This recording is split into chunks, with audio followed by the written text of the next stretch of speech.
शिव पुराण भाग 1 विद्येश्वर संहिता। क्या आपने कभी सोचा है कि ब्रह्मांड की उत्पत्ति से पहले क्या था? कौन थे भगवान शिव, जो सृष्टि के आरंभ से पहले भी थे और अंत के बाद भी रहेंगे? शिव पुराण हमें इन्हीं रहस्यों की गहराइयों तक ले जाता है। शिव पुराण हिंदू धर्म के 18 महापुराणों में से एक है। यह हमें भगवान शिव की महानता, उनकी लीलाओं और उनके अनंत स्वरूप के बारे में विस्तार से बताता है। इस पुराण में सृष्टि की उत्पत्ति से लेकर संहार तक की गाथा वर्णित है। आज हम शिव पुराण का पहला भाग, विद्येश्वर संहिता, विस्तार से जानेंगे। यह संहिता हमें शिव ज्ञान, भक्ति और शिवलिंग की महिमा के बारे में बताती है। तो आइए इस पावन कथा को सुनकर शिव जी की महिमा को समझें। जब ब्रह्मांड की रचना से पहले चारों ओर केवल अंधकार और शून्यता थी, तभी एक विशाल दिव्य प्रकाश प्रकट हुआ। यही थे भगवान शिव। जब ब्रह्मा जी और विष्णु जी में विवाद हुआ कि सबसे महान कौन है, तब अचानक एक विशाल अग्निस्तंभ प्रकट हुआ। इस स्तंभ की कोई सीमा नहीं थी, न उसका आदि था न अंत। ब्रह्मा जी हंस बनकर ऊपर उड़े और विष्णु जी वराह रूप धारण कर नीचे गए, लेकिन वे इस स्तंभ का अंत नहीं खोज सके। उसी समय उस प्रकाश स्तंभ से भगवान शिव प्रकट हुए और बोले, मैं ही सृष्टि का आदि और अनंत हूं।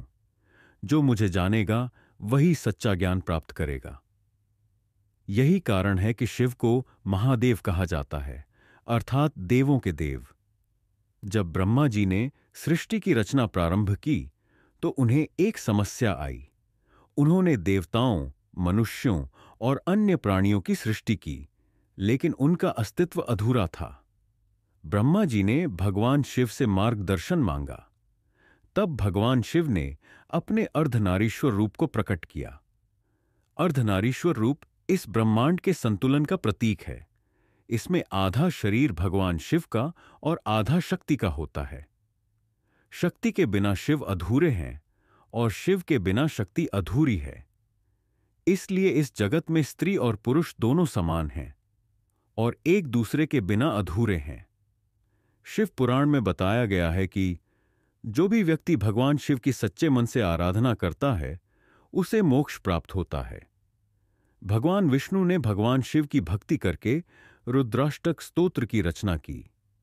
इसके प्रभाव से भगवान शिव प्रसन्न हुए और उन्होंने विष्णु जी को आशीर्वाद दिया। इतिहास में कई भक्त हुए हैं जिन्होंने भगवान शिव की भक्ति से चमत्कारी वरदान प्राप्त किए। 1.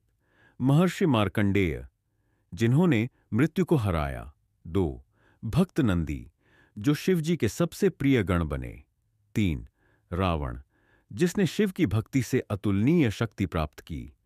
एक बार भगवान विष्णु और ब्रह्मा जी ने भगवान शिव से प्रार्थना की, हे प्रभु, हमें ऐसा प्रतीक दें जिससे हम आपकी आराधना कर सकें।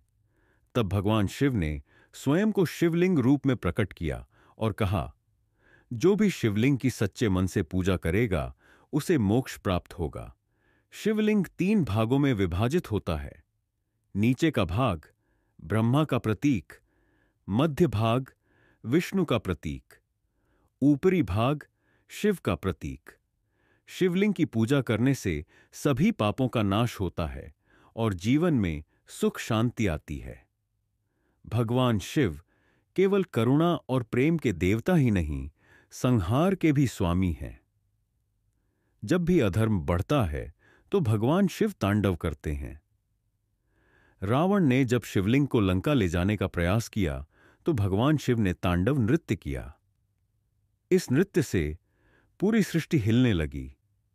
देवता भयभीत हो गए। ब्रह्मा और विष्णु जी ने शिवजी से प्रार्थना की कि वे शांत हों। तब भगवान शिव ने कहा, जो अहंकार में डूब जाएगा मैं उसका नाश कर दूंगा।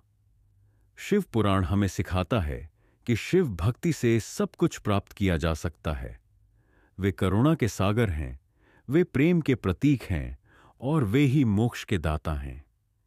इसलिए हमें अपने जीवन में भगवान शिव की भक्ति करनी चाहिए और उनके बताए मार्ग पर चलना चाहिए। अगर आपको यह वीडियो पसंद आया हो तो इसे लाइक करें, शेयर करें और हमारे चैनल को सब्सक्राइब करें। हर हर महादेव।